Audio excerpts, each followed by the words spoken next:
A very good morning. You're watching News9 with me, Deepak. And first up, we have some big news coming in. Lokayukta raids State Auditing Department officer in Kolar. That's the big news that we are tracking as of now. And it was quite shocking as the Lokayukta raid suddenly the State Auditing Department officer in Kolar. It's the big news that we are tracking as of now.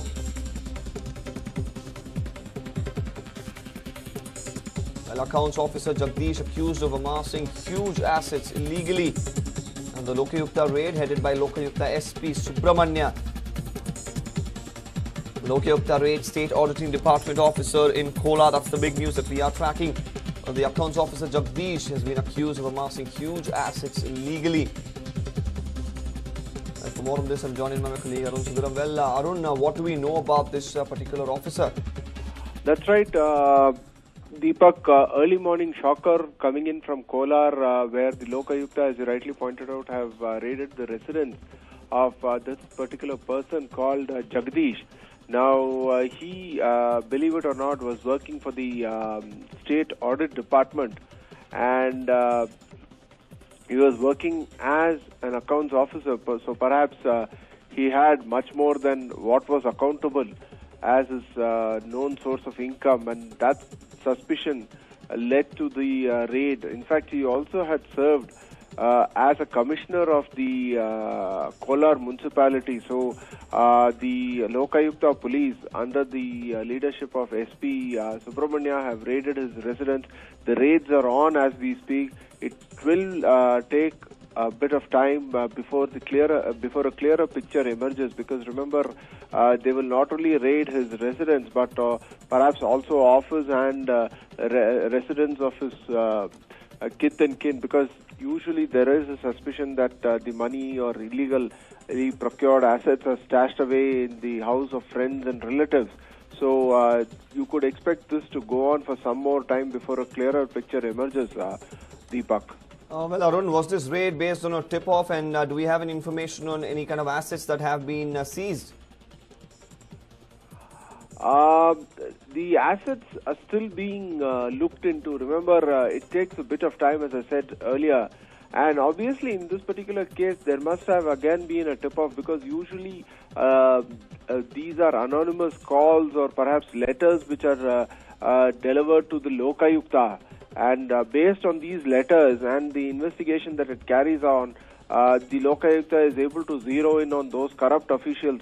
But the moot question is, what kind of an impact will it have, in the sense that whether this particular person will be suspended and then reinstated back to job, or whether he'll be dismissed from some service. Because remember, there have been several such instances in the past when you've had these kind of raids. In fact, you recently also had the raid in Bengaluru on the residence of a PA of a minister. Imagine, that is perhaps the heights of corruption.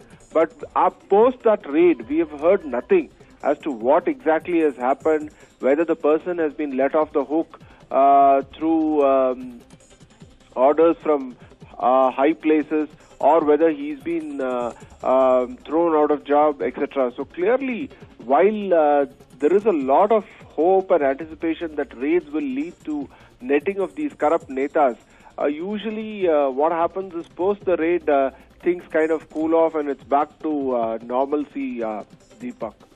Well, Arun, thank you for all that information. Well, that was my colleague Arun Sundaram there, going on to give us the entire information on this particular person who has been raided, the Jagdish, who has been accused of amassing huge assets illegally. He's an accounts officer, of course, auditing accounts officer. The Lokayukta have raided his residence as we speak.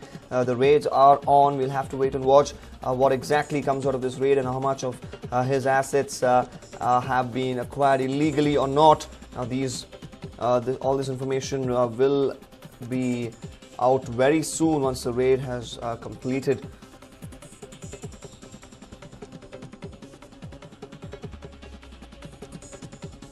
Well, it was quite surprising. Speaker Kagodu Timmappa raised several eyebrows by questioning who is Digvijay Singh. Now, he further added that he was not interested in the cabinet berth as well. ಈಗ ಯಾರನ್ನು ಮಂತ್ರಿ ಮಾಡಬೇಕು ಯಾರನ್ನು ಬಿಡಬೇಕು ಅನ್ನೋದು ಮುಖ್ಯಮಂತ್ರಿಯ ಪರಮಾಧಿಕಾರ. ಅಲ್ಲಿ ಯಾರು ಮೂಗು ತೋರ್ಸಕ್ಕೆ ಬರೋದು ಅಷ್ಟೇ. ದಿಗ್ವಿಜಯ್ ಸಿಂಗ್ ಅವರು ಬರ್ತಾ ಇದ್ದಾರೆ. ಅವ್ರು ಯಾರೋ ಗೊತ್ತಿಲ್ಲಪ್ಪ ನನಗೆ.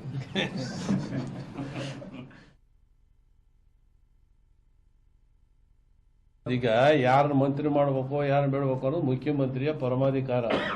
ಅಲ್ಲಿ ಯಾರು ಮೂಗು ತೋರ್ಸಕ್ ಬರೋದು ಅಷ್ಟೇ. ದಿಗ್ವಿಜಯ್ ಸಿಂಗ್ ಅವರು ಬರ್ತಾ ಇದ್ದಾರೆ. ಅವ್ರು ಯಾರೋ ಗೊತ್ತಿಲ್ಲಪ್ಪ ನನಗೆ. Indeed, quite shocking there. The Speaker Kagodu Timmappa going on to say that he does not know Digvijay Singh. Now, we do not understand if this is frustration or anger or what led him to say this, but of course, quite shocking. He himself being a speaker saying that he does not know who Digvijay Singh is. But of course, this might well come at the back of some frustration that he does have. But he has raised several eyebrows by actually questioning the fact that who is Digvijay Singh. He also went on to say that he was not even interested in the cabinet berth. Now, of course, Siddaramaiah is expected to reshuffle and form a new cabinet very soon.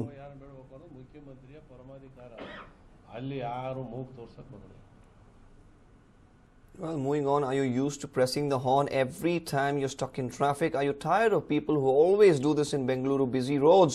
Well, the latest drive taken up by the concerned authorities will put an end to your woes, hopefully. The IT capital of India is fast gaining the reputation of a noisy city. Yes, the potholed roads of Bengaluru see heavy vehicular movement every single day, which is accompanied with loud honking. In an effort to curb noise pollution, the city traffic police and RTO officials will be keeping an eye out for unnecessary honking. High sound ಬರುವಂಥದ್ದನ್ನ horn ಹಾಕೊಂಡು ಅದೊಂಥರ fashion ಆಗಿದೆ ಅವರಿಗೆ. But ಅದರಿಂದ ತುಂಬ ಜನಕ್ಕೆ ತೊಂದರೆ ಆಗ್ತಾ ಇದೆ, ಹಾಗೂ ನಾಯ್ಸ್ ಪೊಲ್ಯೂಷನ್ ತುಂಬ ಬರ್ತಾ ಇದೆ. ಅದನ್ನು ಕಂಟ್ರೋಲ್ ಮಾಡೋದಕ್ಕೆ ಅಂದ್ಬಿಟ್ಟು ಮೋಟರ್ ವೆಹಿಕಲ್ ರೂಲ್ನಲ್ಲಿ ಎಲ್ಲ ಫಿಕ್ಸ್ ಮಾಡಿದ್ದಾರೆ ಎಷ್ಟು ಡೆಸಿಬಲ್ಸ್ ಇರಬೇಕು ಹಾರ್ನ್ ಅಂತ. ಈಗ ಅದಕ್ಕೆ ನಾವು ಈಗ ಹೆಚ್ಚಾಗ್ತಿರೋಂಥ ತಿಳುವಳಿಕೆ ಕೊಡೋದಕ್ಕಾಗಿ ನಾವು ಈ ಡೀಲರ್ಗಳ ಹತ್ರ, ಈ ಹಾರ್ನ್ ಮಾರೋ ಡೀಲರ್ಗಳು, ಆಮೇಲೆ ಶೋರೂಮ್ಸ್ಗಳು ಎಲ್ಲ ಹೋಗಿ ಅವ್ರಿಗೆ ಮಾರಬಾರ್ದು ಅಂತ ಎಚ್ಚರಿಕೆ ಒಂದು ಕೊಟ್ಟಿದ್ದೀವಿ. ಅದ್ರ ಬಗ್ಗೆ ಕೇಸ್ಗಳನ್ನು ಹಾಕ್ತಾ ಇದ್ವಿ. ನಾವು ಆರ್ ಸಿ ಬುಕ್ಗೆ ಇಲ್ಲಿ ಫೈನ್ ಹಾಕ್ತೀವಿ. ಇನ್ನು ಪ್ರೈವೇಟ್ ವೆಹಿಕಲ್ ನಾವು ಅದನ್ನ ಸಸ್ಪೆಂಡ್ ಮಾಡೋದಕ್ಕೂ ಚಾನ್ಸ್ ಇದೆ. ನಾವು ವೆಹಿಕಲ್ನ ಸಸ್ಪೆನ್ಷನ್ ಮಾಡ್ಬೋದು ಪರ್ಟಿಕ್ಯುಲರ್ ಪೀರಿಯಡ್ಗೆ. ನಡೀತಾ ಇದೆ. Following the numerous complaints against the disturbance caused by unnecessary honking on Bengaluru's busy roads, the High Court has taken the State Pollution Control Board to task. They have now sought the help of the regional transport authorities and Bengaluru police. The authorities have turned to the directives mentioned in the Motor Vehicle Act to curb the nuisance. According to the Transport Department, here are the decibel limits for different horns. For autos and two-wheelers, it's 80 decibels. For four-wheelers, it's 82 decibels. For buses, it's 85 decibels.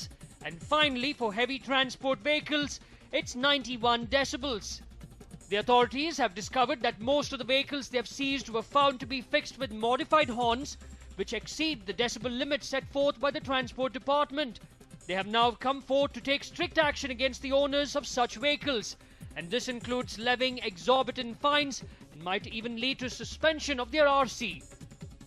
From Bangalore Traffic Police, we are taking action on various types of honking devices like shrill horns, vacuum horns, multi-tone horns. We are booking cases on such vehicles, and we are also seizing such equipments. Plus, we are also recommending for the cancellation or suspension of these RC books of such vehicles which indulge in noise pollution. In addition to that, there are various places in Bangalore city which have been declared as no honking zones. In such zones, our officers are enforcing and booking cases if somebody honks in those places. The Traffic Police and Transport Department, along with the Pollution Control Board, are attempting to create awareness on the drive undertaken to curb the nuisance of unnecessary honking. So if you have a modified horn or are used to honking when stuck in crawling traffic, beware. Anand Burli for News 9.